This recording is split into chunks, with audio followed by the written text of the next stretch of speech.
Good morning friends.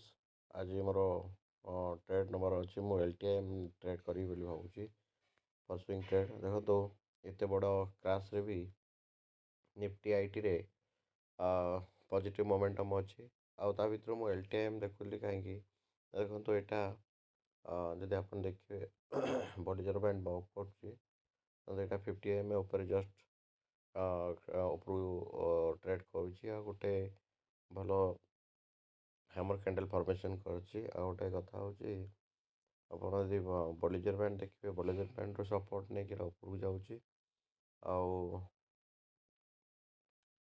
देखो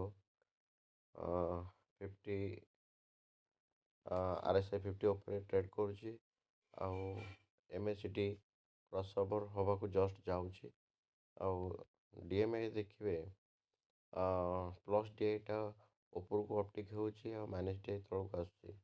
यदि आम वीकली टाइम फ्रेम देखा वीकली टाइम फ्रेम रे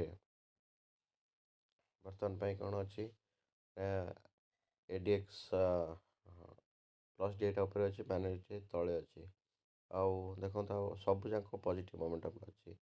आर एस आई भी अब 60 अच्छी एम एस सी डी भी पॉजिटिव अच्छी आउ सब जाक देखो इवेन ई एम आई भी 50 एम ए उपर अच्छी ट्रेड करुँची।